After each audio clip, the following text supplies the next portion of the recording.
So, welcome everyone to another episode of Technik Talk. I'm Greig Daly from RPM Technik, and this is our exceptionally infrequent podcast, but I think there are some people that listen to it. Anyway, today I have a special guest, which is Tim Creswick. Tim is an existing client of ours who's changed his hobby of track days into something more serious at racing an international level. So I'll let you introduce yourself, Tim, and then we will sort of get into it. Yeah, thanks, Greg, and it's fun to be on. I guess for a quick bit of background as well, we've just been struggling to get the connection up and running for this podcast. So it's pretty cool because I think you're at work and I'm sitting here in my hotel room in Barcelona, in between so it's Thanks, race week Tim. this week. Cheers. um, and yeah, so had a full day testing yesterday, and then racing on racing on Saturday, and have free practice on Friday. So got a down day, and nice to put a call in from the sunshine here. Yes, yeah, my heart bleeds. Yeah, it's a tough life. No, so yeah, so just I guess the background is I found you guys from some like furious googling, trying to find a good independent Porsche specialist, having been to several for my old track car, which still lives on in the hands of Darren. It does. And It does indeed. which is really cool. And yeah, and so I found you guys to look after that track car, and then I've kind of gone through a few things since then. And I think when I finally sold my business and sort of money permitted, that's when I sort of took up racing, and so now I'm into my sort of 2.5 years in, and into that journey, and here I am racing in Michelin Le Mans Cup this year in a And 911 GT3 R. And I think that's what our listeners will probably resonate with and find most interesting is how did this guy get from doing the odd track day in a 987 Cayman S to, racing across Europe. So where did everyone has a little journey of where they started with cars. How did you get into Porsches? Yeah, so I was like an abused car lover. As a kid, I was always fascinated by cars, like how they worked, and I don't know, like definitely the mechanical side of it really interested me. And then like I think my only outlet was racing games. My family, and there's no one in my family that has any interest in cars at all. Um, and my dad sort of quite openly thinks cars are a bit stupid. And yeah, so it's one of those things. Maybe I had a poster or two and a couple of car books. Something like back in the 90s. Do you remember you used to get those like big books with full of pictures of cars? Absolutely. I think we were about the same age, Tim, so we probably played the same computer games as well growing up, didn't we? Yeah, it's pretty tragic, isn't it? So I had those little outlets. At Christmas I'd get a book full of like the history of cars or something like that. But that was really my only outlet. My parents had really bad taste in cars. We've talked about this before, but my dad had a long line of Saabs.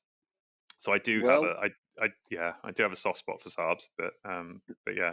they're different. They're a bit unique. It's not like a Ford Escort Estate or whatever have been around at the time. There's something a little bit cool about a Saab. I'm sad that no one else has copied the night panel button. I think if a Porsche had a night panel button, it would be the coolest thing on a 911. And also the air vents, so they're like the air vents from a overhead blowers from when you're in the airplane, aren't they? They've got Yeah, those funny exactly. nozzles on them as well. Yeah, that's pretty cool. Anyway, no one's here to listen to us about Saabs, Tim, so we should swiftly move on. We could do a new podcast with this. So yeah, and I actually in my 20s basically just inherited my dad's. He would drive these Saabs into the ground. Yeah. And I didn't own I didn't buy my first car until my 30s. So I basically, the deal was, I started a company in my 20s, Yeah. and I didn't, I had no money. I put all the money I could into that, and I paid myself like I was earning in my 20s. I was earning at 25k. I was paying myself the minimum I needed to live. So Mm. my dad would sort of drive these cars into the ground 130,000 miles or whatever without having really properly maintained them. And then I would sort of inherit them on the basis that it was on me to keep them running. So I got very good at car maintenance. I famously took Saab 93 from I don't know 60,000 miles when I took it off him to about 140 without ever taking it to a garage. So I genuinely didn't know any of this bit. yeah, so I used to do all my own car maintenance, and you know, you learn a lot doing that. You know, getting down in the car park of my London flat, like having the front subframe off the car, you know, changing the sump and doing all this stuff with just a jack and some axle stands, and like just so difficult. Anyway, How you've still got all your fingers is pretty remarkable then. yeah, exactly. I have a lot of tools as well, but anyway, so I used to do all that, and then it was the funny thing is, it was probably by the time I turned about 30, finally, you know, the business was actually reasonably profitable, paying me a decent salary, and that's when I actually went out and bought my first, like, genuinely, like, with cash, bought my first car, which was a 987 Cayman S. It was like the biggest treat because it was the you know, up until that, I'd owned a bunch of, like, I inherited and owned a bunch of Saabs, Mm-hmm. and and that was my first. So the first ever car I actually bought, hilariously, was age 30, and was a Cayman S, 987 Cayman S. And And what the funny made thing you is, you choose a know, Cayman S? it's just the budget. I mean, I think it was 21,800 or something, and I traded in. I love this story, right? I traded in my 9.5 estate Brilliant. for £300. Excellent. I bet the guy Yeah. was like, "This isn't worth the paper I've got to write it on, but let's just do Well, it." do you know the funny thing is, I looked it up on the MOT thing like quite recently. You know, do you ever do that? Where you like go and stick your old registrations through, Yes, um, yes, I do. I'm and not going to admit it though. that thing is actually still running. I have no idea how, because when I took it in, it was like, I mean, it was just totally trashed. So, hence the 300. And he Mm-hmm. really offered me 200, and I pointed out that the 9.5 actually, the estate version has a full aluminium roof to keep the center of gravity down. So I was like, the scrap value of that is at least 100 quid more. And he's like, "Yeah, yeah, great." Yeah, they probably thought I was such a tool. Anyway, so so yeah, and that was the first car I ever bought was the 987. So my car ownership journey is kind of insane, because you know, most of my friends, I think, had probably owned multiple cars from the age of 17, 18. Mm. You know, and probably by the time they were 30 were on their, you know, I think I have one friend who he'd been through at least 10 cars by the time he was 30. Yeah, um you know, and you know, I just didn't really, I never had the funds to do that. but then you made up for it. So, what do you remember your first track day in that car? Yeah, I think I'm trying to remember. I bought the car like late summer, Mm. and my first track day in that car is hilarious. So you know, and I didn't buy it with the intention of tracking it. Actually, I just, you know, you asked why a Cayman, and it was budget. You know, I paid 22,000. Did, you know, having done a bit of research, it was like, you know, definitely I wasn't in 911 money. Mm-hmm. And those Caymans were just like a sweet spot. Those used Caymans were a real sweet spot on value back then. And you could get an okay one if you got the. It was actually a first generation 987, but you know, they didn't actually have too many issues if you did your research. Yeah. And I've never ever liked the idea of a convertible. So Boxsters were kind of out for me. I have zero interest in that. So, and Mm-hmm. also it's a bit of a safety thing. So. Um, so yeah, that's how I wound up with the Cayman. And the first track day I did, was with a mate of mine, Adam, that I think you know, Yes. uh, who I think we went to Brands Hatch together in, I want to say it was January or February. And it's funny And because I what was year living is this for context? What year is this? so this would have been, must be almost 10 years ago now. So Okay. probably 2013, 2014 sort of era. 2014, 2015, maybe 2015, as late as that. Yeah. Yeah. Um, and it was hilarious because I was living in central London. It was a cold day, and I'd sort of forgotten. You know, it never really snows in central London, but as I got, as I got out towards Kent, there's snow on the ground, and I was like, oh shit, it really is actually a cold day. We got to Brands Hatch, and they're clearing snow from the track. So my first ever track day in that car was in the snow. Yeah. Um, first ever track day, in that car. First ever attempt of Paddock Hill Bend was on a track with clearing snow, Mm-hmm. um, and it was just immense fun. I had the best time, and yeah, and so I then got quite, you know, as much as money would allow, I sort of tracked that car for probably 7 years. Mm-hmm. And variously did little upgrades to it, but all kind of running gear stuff. So it was visually. I mean, even today, I think because Darren at RPM is now the proud owner of that car. He is like the refuge home for collecting old track cars and giving them a new life. Yeah, I don't blame him. But I think like other than putting some slightly nicer wheels on it, visually it looks like a pretty stock car, but it's actually got quite a lot of stuff going on under the skin to just make it a much nicer track car. So I did a lot of again, like I didn't have mega money to put into it. Even a sort of £200 track day, was a bit of a stretch. So I think maybe once a month I was getting out and doing that and spending a little bit of money on upgrading brakes, and as I could sort of putting a lightweight flywheel on it, and just little bits here and there, like figuring out how to get a bit more camber on the car, replace a few suspension components, that kind of thing. Yeah. So yeah, I think I probably did. I easily did 1,000 laps of Brands Hatch Indy in that circuit. So in that car. Darren, close your ears. Yeah. Yeah, all double D touchdown shifts. Don't worry. So no missed gears. So yeah, and never had any trouble with it. It was faultless, really. That was my daily driver and my track car. I put quite a lot of miles on it. Fastidiously maintained. You can tell Darren that. Never, spun it a few times on track, but never had any contact, never any issues with it. Just had the best time learning to drive fast with that car. And your upgrade from the 987 to your next car, I think percentage wise, is that probably about the same increase from your Saab to that? Yeah, I'm trying to remember what the it was the GT2, wasn't it? Yeah, GT2 RS. Yeah, you remember this better than I do. Yeah, so there's a funny story there, I suppose. But yeah, the 987 was fine for me, and I just it's such a sweet spot as a track car, because I always had this thing, particularly tracking cars, which is if you can't afford to crash it, you probably shouldn't be tracking it, or at least if you want to push and you want to explore the limits. It's all well and good. You can take a Carrera GT on track, and I know people do, but you're probably not going to really push in it because it's just it's too expensive to really damage. The risk reward isn't there. Yeah, and I think if you want to push to that 99-100% point, you need to not be have that doubt in your mind, because that's a distraction. Mm-hmm. So even when I had a bit more money, I sort of quite liked the Cayman, because fundamentally the car, I was probably into it for £40,000 at that point,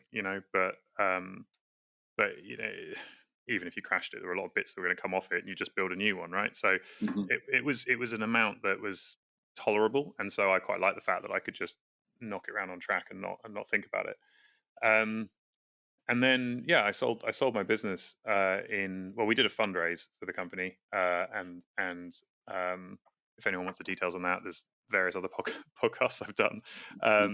But as part of that, as part of the fundraise, also the new funders became majority owners, and so that gave me some cash out of the company for the first time. So having been at the point that we did that was 15 years into my running my company, but that was the first time I had a serious amount of cash come out. And the irony was I was going through I think I was 3.5 years into a divorce at that point, and actually that was financially quite crippling, but the divorce came in a little under budget, and it came in under budget by about the cost of a GT2 RS. So having endured 3.5 years of that, I thought I'd sort of buy myself a present. And the story with the 2RS.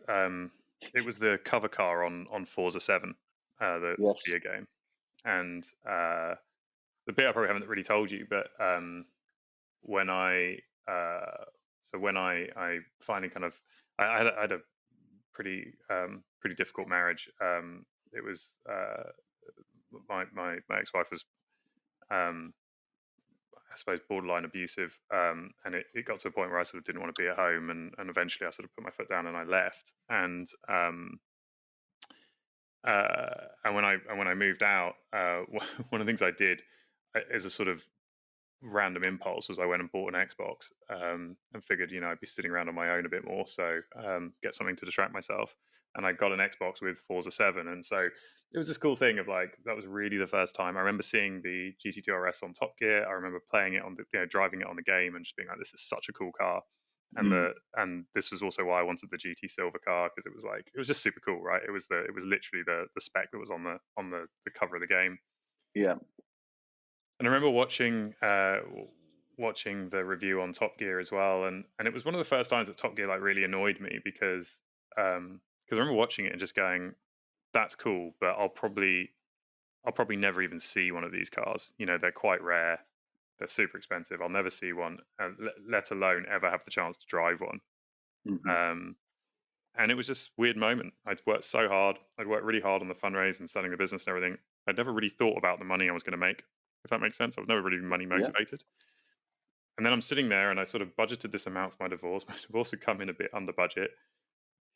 And I'm going, wow, I actually could just buy a 2RS. Like, just mind blowing. It's like dream car that I never thought I'd be, never thought I'd sit in one or get a ride in one or whatever, and I could own that dream car. So, like a lot of people, we talk about this a lot, like in their 30s or 40s, sort of go out and buy their dream car from when they were a teenager. And for me, partly because my car history started so late, that actually was like the 2RS was probably my equivalent of my poster car as a kid, weirdly. Yeah, and to be honest, mate, that's such a cool story, because we find it that clients are always really interested in, how did a person come to own that car? Why did what was the logic and the choices involved in it? And listening to that, there's some real honesty there. It's really interesting to hear. So when people see these cars, they kind of go, "Oh yeah, rich dude's car," but then when you hear the context behind it, you're like, "Do you know what? Fair play." And it's lovely to hear, isn't it? Because well, it's cool because I got the car, and it's hard to explain. Like, I was partly a little bit of a lesson to myself to, I think I said this to you before, like to dream big. That it had never crossed my mind that there was a future where I could own a car like that. I just quite humble at sort of like getting on with doing my thing and focusing on doing it well, and then trusting that good things would come. I was sort of never spending the future income, if that makes any sense, or the gambling on what might happen. And it was just a reminder to me that 2 years earlier, probably less than that was just totally unthinkable. If you'd said to me like that would be you. It was a similar experience when talking about my first track day. I think it was like maybe my second or third track day. I was at Brands Hatch, and I remember going under the gantry, where it says Brands Hatch on the gantry down the start finish straight, in my little 987 Cayman, and just actually having these little moments where you pinch yourself. And I just remember thinking, it was the visual that just reminded me of playing a game in like the early thousands, racing Brands Hatch, and just pinching myself that, like, if you told 13-year-old me, or whatever I was, 15, one day you'll be driving, to me, those circuits, having never been to them as a spectator even, they weren't really a real thing. They were things that existed in games. Does that make sense? Yeah, definitely. I've had exactly the same thing with places like the Nürburgring. It's such a dream place to attend, and then to drive one of your own cars there, do a lap there, is like it's a small one, but it's a tick box of things to do, isn't it? But as an exercise, it was a 20-something £1,000 car on a £300 track day. This isn't like out of reach, but for some reason, just conceptually, that was super out of reach to me. And so like there's just this odd thing of like, I remember sort of pinching myself and being like, this is fucking cool. Like if 13-year-old me knew that I would be driving my own Porsche on, at Brands Hatch on a racetrack, like I would, if you'd gone back in time and told 13-year-old me, you'd be like, either A, wow, you're super cool, old guy, or like, no, that's not real. That won't happen, And I think, and it was the same for me with the 2RS. Like, owning the 2RS was just this thing of like, it's just cool. I mean, it was the fastest production car Porsche had ever made. Um, it's an amazing piece of engineering, which just appeals to me as well. But I it mean, was it's really about the still, fact. they're a few years old now, but good lord, there's still nothing as quick and I don't think they've ever made anything more powerful yet. They're talking about doing a 992 RS at some point, but it's still the Mac Daddy. It's still the big, the big roller out there, isn't it? You don't see very many of them on track days still. No, and when you and every time you walk up to it, it just sort of sends a little bit of a chill through you because it's just such a cool piece of engineering, and it's so beautifully designed and well thought out. And I swear to this day, having owned and been in and driven a lot of 991s, the same generation car, they're just better put together. Like you can just tell that all the shut lines are better, the doors close better, the glove box is a bit, like nothing's loose. There are no rattles at all. Yeah. Like when they assembled those, there was just a little bit more. It wasn't a Friday in the factory, like they just cared a little bit more. And you don't realize that until you've been in a lot of them, and then you're like, oh, okay, actually, yeah, these are special. Yeah, it's an Um, interesting observation, and that comes through owning a few different ones. But well, I guess what our listeners will be interested in is, okay, cool. This guy had a lovely Cayman S, then he did well, got into a GT2 RS.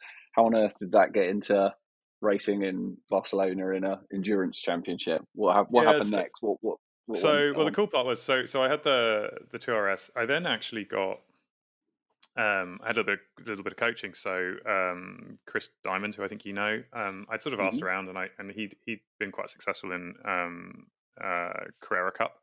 And as you know, the kind of to drive, particularly like recent generation 911s fast is a bit different to other cars. And so I was really interested in, I'd really kind of sorted out my car handling and general driving ability quite well in the Cayman.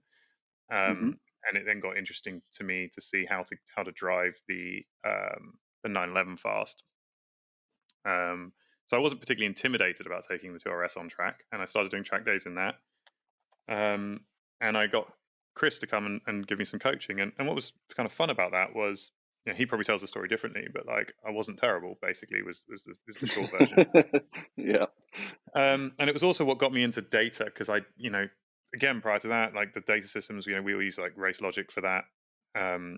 Yeah, it's really good. Like once you've got your throttle and brake tracers, and you've got like the 10 hertz GPS speed trace, and you kind of actually have some data to look at, steering input. Um, I've always liked this idea that you can put Lewis Hamilton in my car, and you can pull his data, and he's not just faster by magic. Like you can actually see where the speed comes from. Do you know what I mean? Like it's Yes, not. where he's pressing the brake, where he's putting the steering in, Yeah, and yeah, and then you etc. can Yeah, yeah. overlay the There's video, and you can be like, "Oh, the car was positioned 6 inches further to the right," so that's widened, that's opened the corner up, or whatever. So I think like I've always really the sort of hyper analytical part of my mind has always liked this idea that actually like you might not be able to do it. Going and translating that into a physical action is a whole other problem. But hmm fundamentally, it's not like a mystery as to like why someone is faster. You can drill into the data, and you can be like, that's the point. That's why they're 3/10 quicker in this corner. And whether you can replicate it or not, that's an entirely different problem. So that was really interesting, and doing that sort of exercise with Chris, um, definitely got me quite quick, and that sort of then led the conversation to, I've always had this view of like I'm only going to do something if I can actually be quite good at it. hmm Um, I'm not really interested in sort of being very average. So that was the question with him, was like based on this progression and everything else, like what, let's find the limit, because I think clearly I was able to kind of improve very very rapidly. And then the question was, cool, let's find, like I've always been interested in discovering kind of my limit with things. So like, cool, well, let's find out where my limit is. Like clearly I could never race at an F1 level, regardless of age and when I started or whatever. Pretty sure don't have the talent to do that. But somewhere between kind of here and there is probably my limit, and I want to go find it. So hmm we put together a bit of a program, and then the following year I went to race GT4 in a Cayman. So I did in 2022. I did a pretty. I actually did a full campaign in GT Cup in the UK, Yeah. and then I did uh, 2 race weekends of the Porsche Sprint Challenge, and also a couple of other meets with the CSEC Slicks Championship. So I think I did. And so for reference for anyone listening, so if you just give them a quick précis of what a GT4 Club Sport is, I'm sure everyone can understand what it's based on, but what is that car? Yeah, so that's probably a very relatable car for a lot of people. It's that's based on a 718. You'll correct me if I make any mistakes here, but that's based on a 718 Cayman GT4 road car. I think the model designation for Porsche for the Club Sport is actually a 982, which is Yeah. a touch confusing. Um, and and it is much more closely related to the road car. So the entire shell, so the sort of chassis, and all the bodywork is shared with the road car. The light clusters, the dashboard, it's all basically the same. Mm-hmm. But it's a factory race car, which means that Porsche take it off the production line and they weld in an FIA roll cage. So it's properly done. They do take quite a lot of the dash out. There's no passenger seat. They're all left-hand drive. Mm-hmm. But it's got exactly the same drivetrain as well, so the same engine and same gearbox as the road car, which actually also makes them quite cheap to run because there's not like super restricted running hours on the drivetrain. And so what Tim refers to there is if you compare it to say like a GT3, they need their engine rebuilding every certain amount of hours, whereas in the racing world, which isn't my world, I hasten to add, but they're referred to as a 0 hours car, aren't they? Where it means you can run the engine and gearbox in theory indefinitely, but I dare say in practice it's probably not quite the same. No, and in practice it's probably 100 hours, and then you probably want to do some fairly substantial maintenance. But even then, that maintenance will be quite a bit lower cost, right? Whereas the GT3 R race car is 30 hours for a gearbox rebuild, 60 hours for an engine rebuild, and those rebuilds cost quite a lot as well. So when you sort of and you take all the parts off the car, I think you have similar lifing. 30 hours is kind of the minimum lifing for any component on the GT3 cars because they need to be able to do a 24-hour race. So, Yeah. but there's a lot, like you have to do dye penetration testing on half the suspension as well, send that off. So there's a lot of stuff that happens because these cars are definitely sort of existing a bit more on the line. Yeah, and how does the GT4? So again, from a relative layman, although you obviously raced at a good level now, how does the GT4 compare to say a GT3 RS non-on-one road car in terms of lap times and ability to get a lap out of it? So I actually have really good data on this. So just as an example, last year, so the Cayman is, as I say, it's basically the road car. It's stripped out, so it's missing kind of all the interior. It's got the roll cage. It's got a fire extinguisher system in it. It's got a race seat, 6-point harness. The fuel cell's replaced. So in the front, you've got a race fuel cell that's in a slightly different position to the normal fuel tank. But then I think I'm just trying to remember. I think pretty much everything else on the car is the same, right? Like there's you run it on slicks with a slightly different suspension, but all the suspension mount points on the chassis are all in the same place. Yeah. So it shares an awful lot in common with the road car. And then we run that on, obviously you run it on a slick tire, on a race tire. So it's you do have a lot more mechanical grip, and the car develops essentially zero downforce really. So it's essentially entirely a mechanical grip exercise.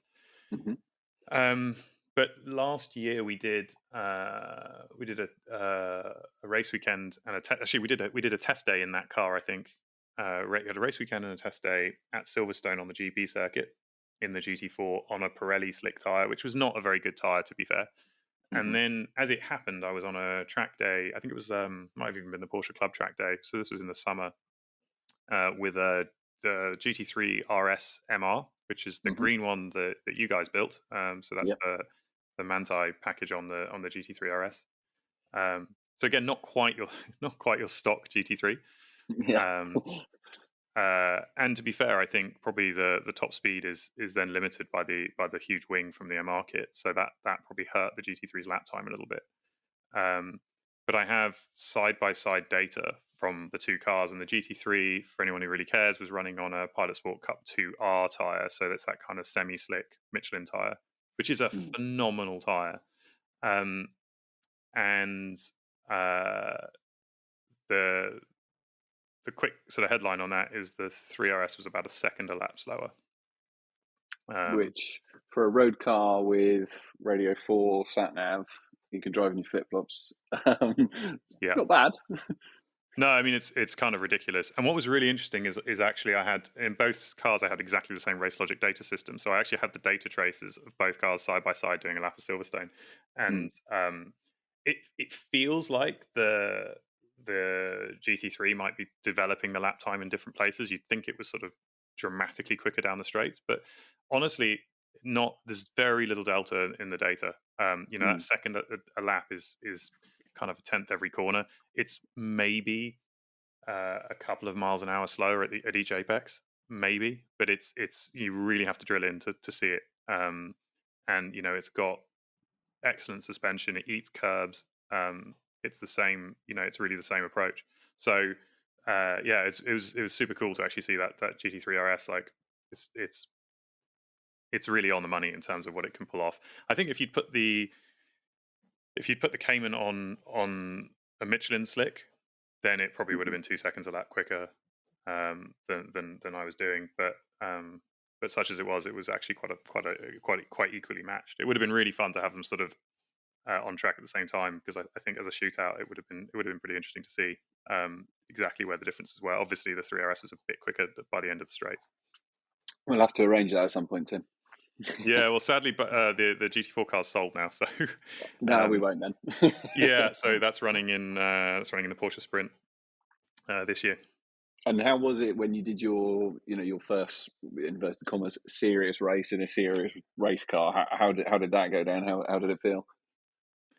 It's good. I mean, you know me, I'm quite a chilled person, so there's that funny thing of like, I think the biggest stuff that no one sort of tells you about, it's actually not the race or the drive or whatever itself. And if you do a lot of track days as well, you get quite used to traffic at different speeds.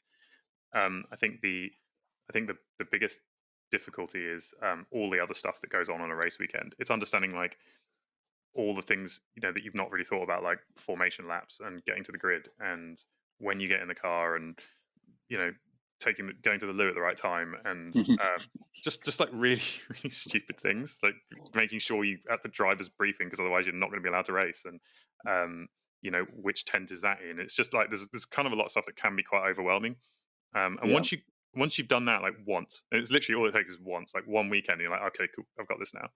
Then it's fine. And then for me, like, I don't know, different people have different reactions. Like, I just love it. The start of a race is just like one of the best things ever. Like, I just can't. Nothing beats that feeling. Brilliant. And how did your first season go in a Weissach built race car? Yeah, pretty well. GT Cup. I mean, good and bad. It was extremely over budget from a damage standpoint, and really frustratingly, and we talked about this before, like really frustratingly, I think the driving standards in that championship were just really bad. So, I had so much damage and from incidents not caused by me. I think I had one crash that was resolutely my own fault, and was in a test. And was that the one at Donington up the hill? Yeah, in full wet conditions testing, and the car, I basically aquaplaned the car off and into a wall, and that was expensive. And I was on my own, no one else involved. But these things happen, right? But then I just had so much damage. As example, Silverstone, guy behind was distracted, looking in his mirrors, for literally, in his own words, "Sorry, mate, I forgot to brake," and just broadsided me at about 130 miles an hour, and just took the whole rear end of my car off, and stuff like that. There's nothing you can do, right? Like I was ahead. He forgot to brake, forgot to turn for the corner, and basically just went straight into the back of me.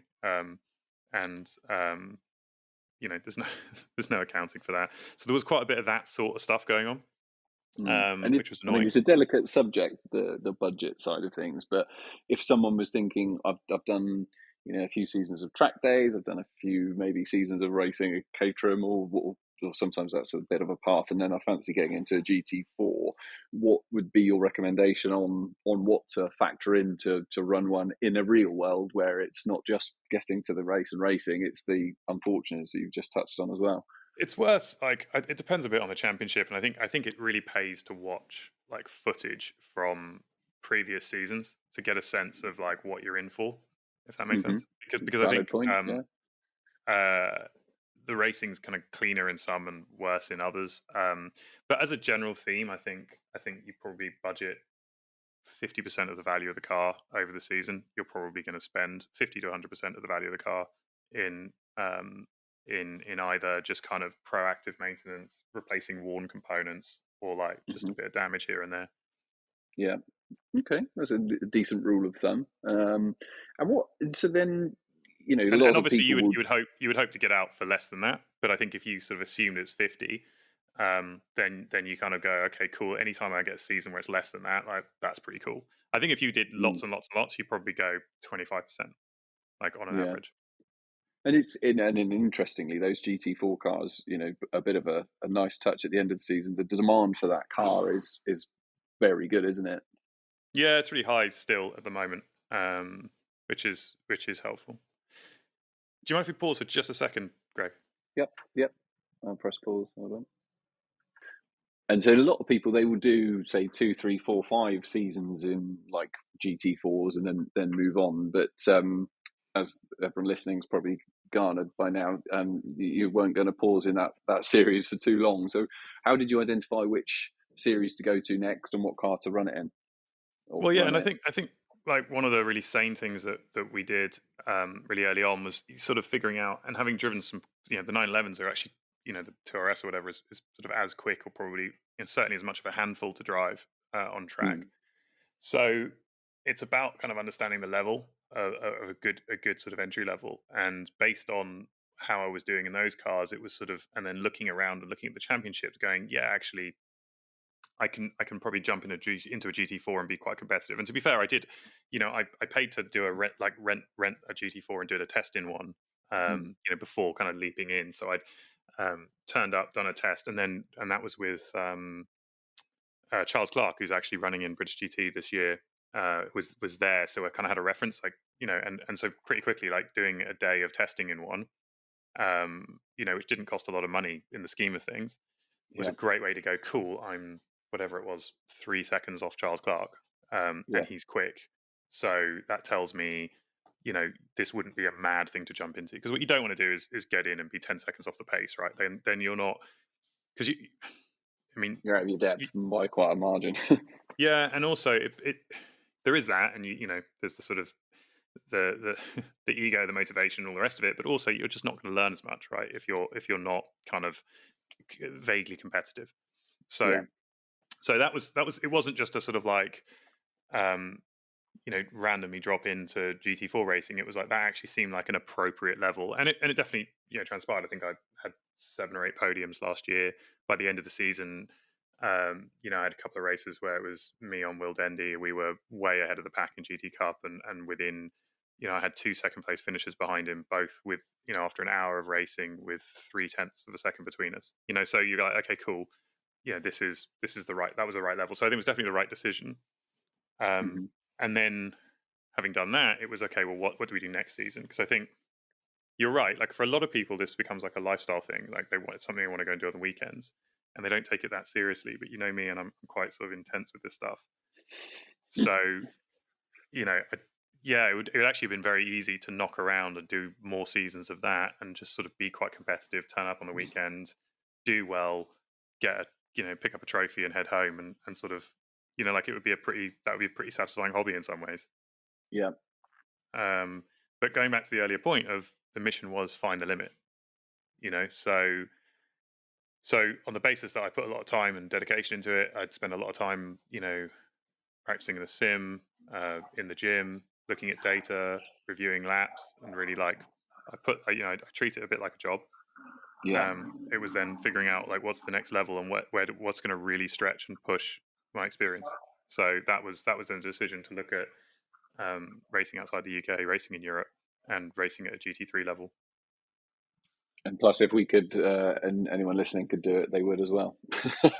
You know, dream of racing at Mugello or Imola or Le Mans or wherever it is. It's I can certainly see the allure. Yeah, so I mean, the insane thing about, I say insane, like really cool thing about the Michelin Le Mans Cup, and the name gives it away, but we have one round of our season at Le Mans as a support race. So normally we would be the support race on the Saturday before, like in the morning before the 24-hour race, because the 24-hour race starts just after lunch and then runs into the Sunday, as you know. And so we would be the support race in the morning, which is just unreal. Yeah. This year, because it's the centenary for the Le Mans race, we're actually racing. We get 2 races, hour long each, on the Thursday, and on the Friday. So not quite on, but just before the weekend, but not on the weekend. But either way, that is real pinch your arm type stuff. well, isn't it? exactly, and you see a bit of a theme here, right? It's like there will definitely be a moment going down the Mulsanne Straight where I'm just like, shit, that's cool. When you just listening to you say that makes the hairs on your arm stand up, doesn't it? There's something, and I'll share some video. I've shared a bit online, but I did yesterday. Also shot some. I put a camera on my helmet, and so I've got some proper like POV stuff driving the GT3. But sixth gear, just the way that the straight cut gears in sixth. It's just the whine the car makes. It just is the coolest feeling. Every single lap when you pull sixth, you're just like, oh, that's good. And so again, what is a GT3 R? Explain to us what that is. What does it weigh? What sort of power? That kind of stuff. This is where I need to start frantically googling while we're talking. I mean, I guess the point to kind of clarify for everyone is these are homologated race cars. So GT3 is a homologation specification that various manufacturers can build to. So BMW produced a GT3 car, Aston Martin produced one, Ferrari produced one, Porsche produced one, Audi produced one. So there's a whole bunch of manufacturers. So that's when you get this like you get multiple manufacturers on the grid. I think there's 6 or 8 different manufacturers, different marks in the GT3 class this year. And I don't recall the specifics, but your race car has to be based on a series produced road car. So if you think about the Porsche GT3 road car, that sort of actually exists in concert with the race car because they need, they have to be homologated together. Yeah, I get it. So what everyone knows is a GT3 RS. The GT3 RS is the base for this race car. I'm racing in a 9. For those who really care, it's a 991.2, so it's the second generation 991, and it's the GT3 R, which is then homologated to the GT3 racing specification. Now that race specification limits power. It has a minimum weight. And a few other things like the overall dimensions of the car that manufacturers have to build to. But otherwise, it's actually a relatively free specification. Yeah. I can't tell you what the power minimum weight is, but it's around, it's under 500 horsepower from memory. Yep. And the car is probably a couple of 100 kilos lighter than the road car, so it's not huge, but partly because you got a fair bit more equipment on board. So about 1,200 kilo, 1,250, 1,280, something like that, off the top of my head. I think it's a bit more actually. Yeah, the road cars tip in over 1,500, don't they? Yeah, in and around that sort of figure. Okay, so it's kind of So it's basically its power is almost the same as a road car, but it's 200 kilos is 200 kilos, and it's got, I suppose, the other big deal on these things is aero, is it? That's right. So proper aero, massive front splitter, huge rear wing.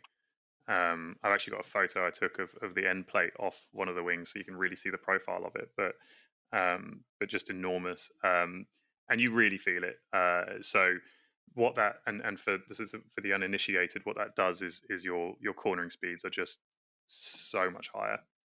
because the car's developing that huge amount of downforce, you just have so much more grip in the corners. So you're not braking anywhere near as much for the corners. But it also changes a lot of the other dynamics of the car. So early on in the braking, you've got a lot more grip. So what the Yep. car will do, the car will pull close to 3G laterally in the braking. Jesus, And that is incredible. yeah, and because early on it's just a phenomenal amount of grip, and yeah, I think I have to check what the data at Barcelona shows, but yeah, like 2.7, 2.8 I've definitely seen, and similar in the lateral loads, so in the corners, in the mid corners, and again that's the high speed mid corners. You've just got so much grip, because you've got all that aero just pushing the car into the track. And to get that car up to its 98th, 99th, 100 percentile point, how much harder or easier is it compared to the GT4, compared to the GT3 RS road car? So this is really interesting, right? I think I sort of the glib response is this is a much easier car to drive than the GT4 race car. Okay, interesting.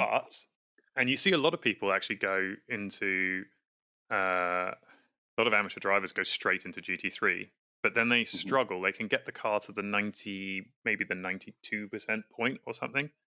But that's not really enough to get these cars working. You do need to be at the 95, 98, 100% point.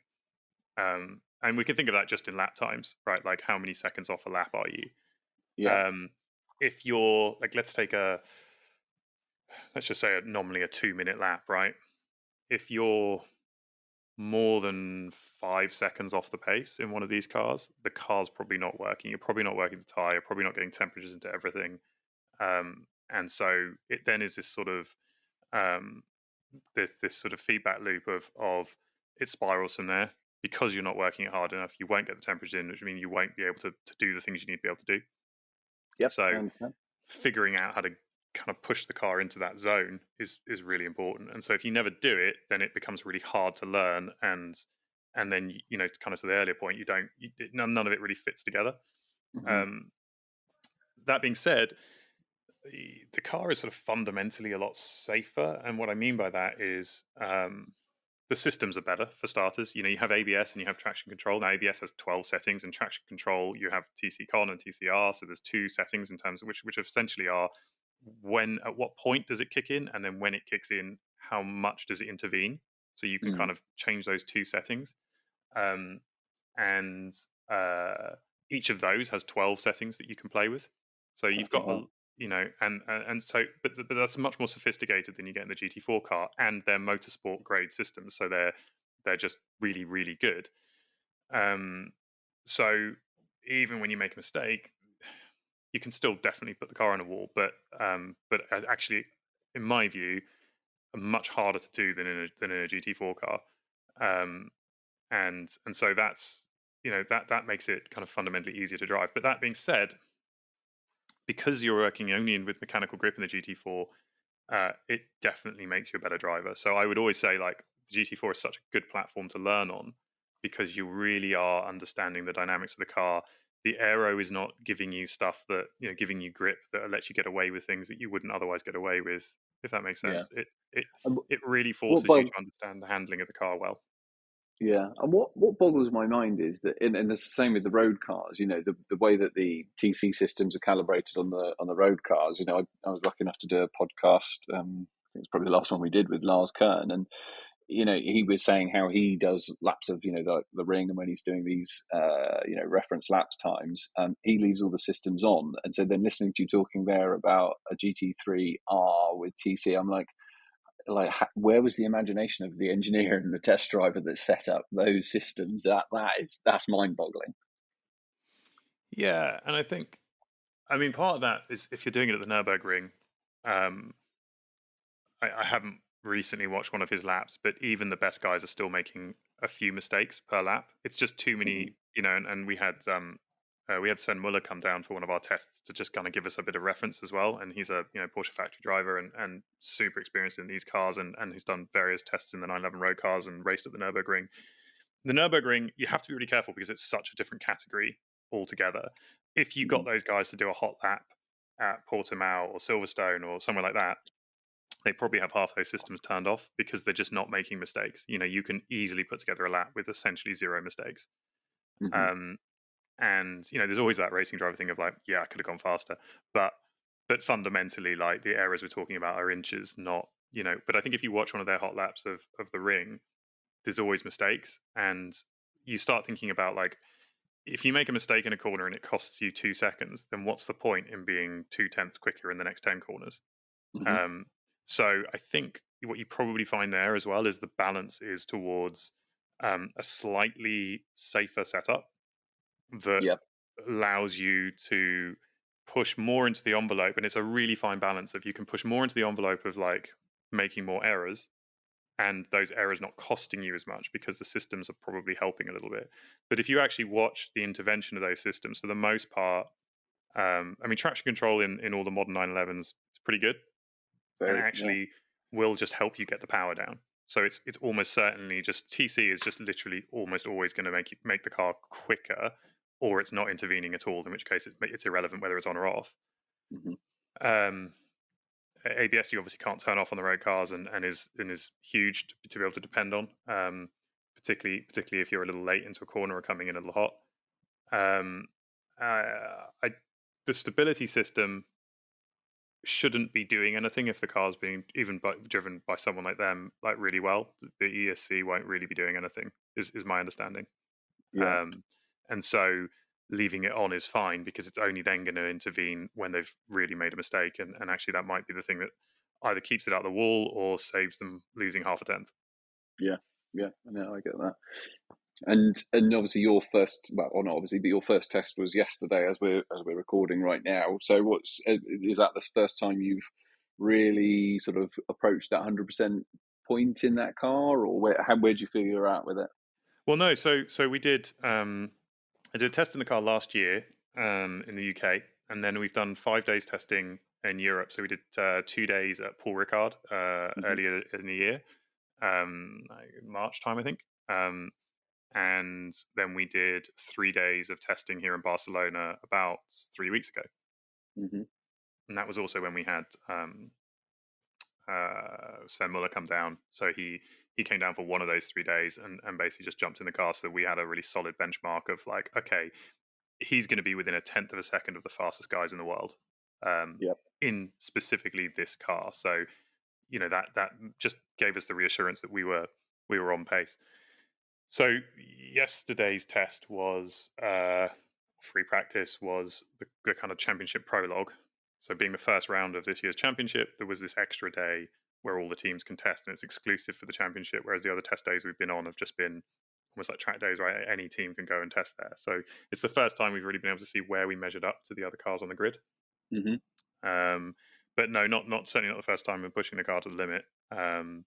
If anything, actually a bit less. The earlier test days were really about pushing. If you're not spinning the car, if you're not you're not making mistakes, you're probably not pushing hard enough, because you kind of want to use that time to really understand what the car does when you go too far. And Anders, who I'm racing with, his kind of thing is like, also whenever we make a setup change, if the setup change is positive, he's like, well, I really like that direction.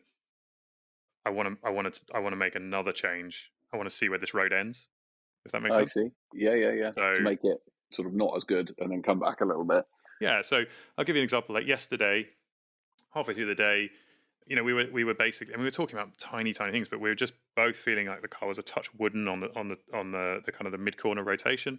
Couldn't really get the car, like, it was good. It was quick. The lap times were good. We were the fastest GT3 car in the morning session, which is just brilliant. Like, just gives you so much confidence. And we're like, yes, but this car could definitely go faster. And we were also seeing through the speed trap, we're losing a bit of top end speed. So so we took, and this sounds nuts, right? We took 1 degree out of the rear wing, Hmm. um, and that 1 degree change just transformed the way the car handles, for a bunch of really dull reasons that we won't get into, but the race engineers can explain. But these cars are so complicated in terms of setup. Taking that 1 degree out completely changed the mid corner feel of the car. Now the rear end is able to move around a bit more because it's pressed into the ground a bit less. Yep. And also when the rear end is pushed down, it causes a little bit of lift on the nose. If you think about it, like it's almost like a seesaw. So Hmm. it also keeps the nose in, which means you get a bit better downforce development on the front end. See, I, you know me, Tim. I'm like the biggest cynic on the planet. Is that a placebo effect, or is that real? No, it's unbelievably real. It's measurable on lap times, and then you look at the speed trap at the end of the straight, and it's worth 4 kilometers an hour on the speed trap. And do you Um, feel you're going 4 kilometers an hour? Have you got that kind of at one feeling with the car yet to go? Yeah, I no, feel I'm doing quicker. the down the straight, it's that's not that It's that. imperceptible. I mean, you're doing 100 and what we're doing 260 kph versus 255 or whatever it was. So Hmm. you know It's not really.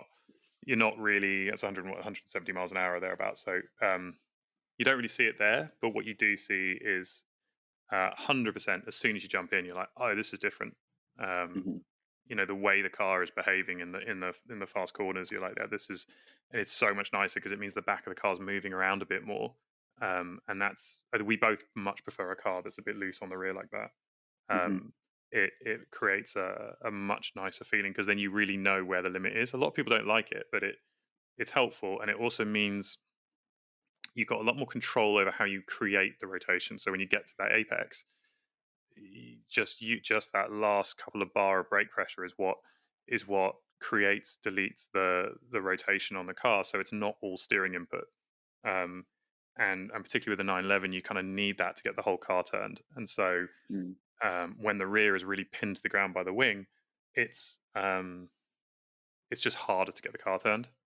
Yeah, And okay. that I understand the logic of it. I haven't driven those sort of cars, so and, it'd be interesting to see the feel of it. But I can, yeah, I can but yeah, understand where you're it's coming from. almost night and day, and that's the thing that's so cool about this is when you get the setup right, and it's sort of right on that knife edge of balance. You make these like Hmm. small changes, and you jump in the car, and it absolutely is like a night and day change. But it was a good example where then he goes, "Cool, that was a really nice change," and where I might be a bit conservative and say, "Well, let's just leave it there because that's a really nice car to drive." Um, you know, he's like, "Let's see where this road ends. Let's take another degree out, and and see how that feels." And so there is a bit of that, like in testing, you're sort of finding these little roads to go down with car setup, finding changes you like, then taking those changes an extra step, and then going, okay, that was too far. Let's come back. You're doing the same with sort of brake bias, with traction control settings. So there's a lot of like what we call like scanning the settings, of going out and doing lap after lap. So the first 5 test days, it was really hard to just do any, like just to kind of visor down and drive. You're on the radio every lap because the team's taking all the data off the car. Hmm. They want to know what changes you're making. They know what changes they've made when when the car's been in the garage. Um, and so you've got almost maybe 2 laps with the setup the same, and then you're making a change, and then you're radioing in what the change you've made, and then they're going to correlate that with the data, and then understand what that did for feel, what that did for lap time, because sometimes what feels fast isn't fast, and vice versa. Hmm. Um, Hmm. and so it means you're driving in a very thinking way, in a very analytical way. You're not able to just drive by the kind of feeling in your butt. Yeah. Um, and that's actually really frustrating because sometimes what you want to do is just like switch off, get in the zone, and then just drive the car fast. And that's kind of what we got to do yesterday. It was like kind of the setup's pretty much stable, and now let's just drive To do this. and not think about it, not go, oh, it feels like the car's understeering a little bit at the mid corner. Is that because I'm not trail braking enough? So then you tie a few corners where you change your braking style a bit, and you just Hmm. see, because you don't want to tell the team, okay, the car's really understeery, if actually really you need to drive it differently. So there's Yeah. always this balance of like, okay, well, I understand what it's doing, but now I need to change that, or like, maybe I need to be a bit more progressive with the throttle here, or I need to, the car's oversteering on entry, but actually, this is a high speed corner. And if I fully lift, it opens up the diff, and that's why it's rotating. If I only lift 20%, then the diff stays locked and the car won't rotate. So you sort of think about these things, you try it a different way, and then you're giving your feedback to the team, but you're also thinking about what's happening in the car, and you're also driving fast, and you're watching your lap times, and you're watching the deltas, and you're going, oh, okay, that was a tenth quicker through there, that was a tenth slower, and you just come out like absolutely knackered.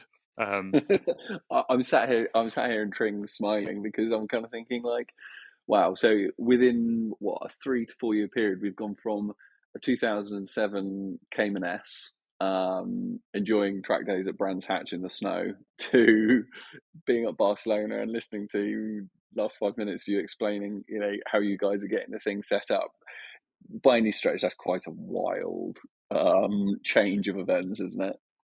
Yeah, yeah, it's cool. And I think, you know, so much of the stuff I'm encountering now is easier because, I took my own car to bits, and because I have, studied engineering at university, and I've always been interested in this. And so I know what spring rates are, and I know and you don't have to know these things to be a good driver, but actually if you look at a lot of the good drivers, particularly in endurance racing, they have very good mechanical understanding, and actually a lot of them are nerds or engineers, or they have that. Well, Lars is a good example, right?